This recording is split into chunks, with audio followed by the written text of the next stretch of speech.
Biblia. Ito ay makikita sa Old Testament. At ang ating mga bida ay sina Joshua at Caleb. Kilala niyo ba sila? Kung hindi, ay ibigay niyo sa amin ang inyong tenga, bibig at mata upang malaman kung ano nga ba ang gagawin nila Joshua at Caleb sa ating kwento.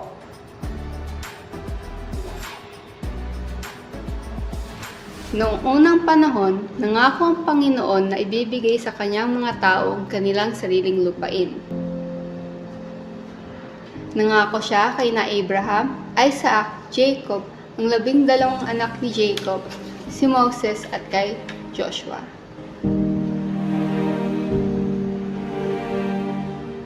Matapos ang lahat ng mga taon na iyon, ang mga Israelita ay nakarating sa kanilang mga sariling lupain.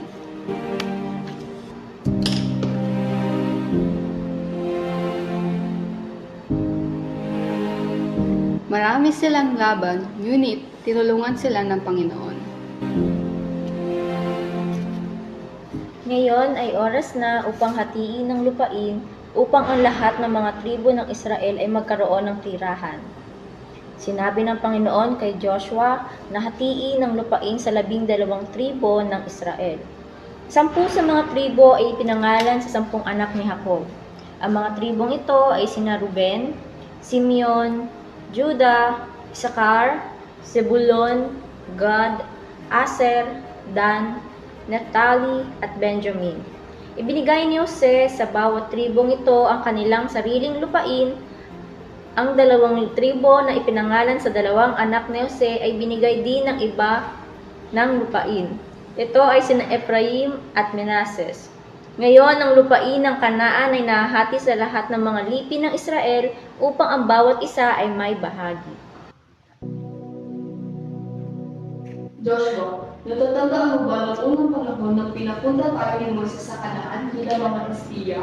Naalala mo ba kung paano tayo bumalik at sinabi kay Moises ang lahat tungkol sa kung gaano kaganda ang lupain? Oo, naalala mo. Kahit na ang lahat ng iba pang mga espiya ay walang sapat na pananampalataya upang sakupin ang lupain. Ikaw at ako lang ang naniniwala na tulungan tayo ng Diyos. At naalala mo ba kung paano sinabi ni Moises na maaari akong magkaroon ng bahagi ng bagong lupain dahil sumusunod ako sa Diyos at ginawa ang kanyang sinabi? Oo, naalala ko. Yun ay 45 taon na ang nakalipas. Ngayon ay ako'y 85 taon muna. Pero tignan mo ako, si Joshua ay ganoon din. Malakas pa din gaya ng dati. At magagawa ko pa din ang lahat ng bagay ngayon gaya ng kaya kong gawin noon dahil lagi kong sinusunod ang Diyos at ginawa ko ang kanyang sinasabi. Alam kong matanda na ako pero gusto ko pa rin sundin ang Diyos. Ayaw ko ng madaling gawain, Joshua. Gusto ko ng mahirap. Alam mo ba, ang bundok na iyon malapit sa Hebron, may mga nakatira dito at nakasinglaki ng mga higante. Ngunit alam kong ito ang lupain na nais ng Diyos na mapasa akin. At alam kong tutulungan niya ako laban sa mga higante dito. Oo, tutulungan ka ng Diyos dahil palagi kang sumusunod sa Kanya. Umaya ka at kunin ang lupain kalong.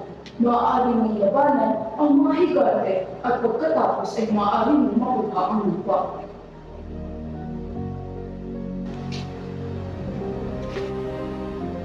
Tinulungan ng Diyos si Caleb na paalisin ang mga higanteng iyon at sakupin ang bundok. Pagkatapos, dinala ni Caleb ang buong pamilya niya para maninirahan doon sa buong buhay niya. Patuloy siyang sumunod sa Diyos at ginawa ang sinabi ng Diyos, at laging kasama niya ang Diyos. Habang si Joshua naman ay masaya na pumunuan ang bayan ng Diyos sa kanilang sariling lupain.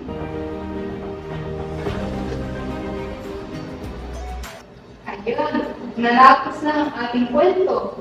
Naintindihan niyo ba, mga kids? Sino nga ulit ang ating mga bida? Tama. Ngayon, tawagin natin ang dalawa pa nating kaibigan na gumanap sa ating kwento at sila magpapakilala muli sa atin.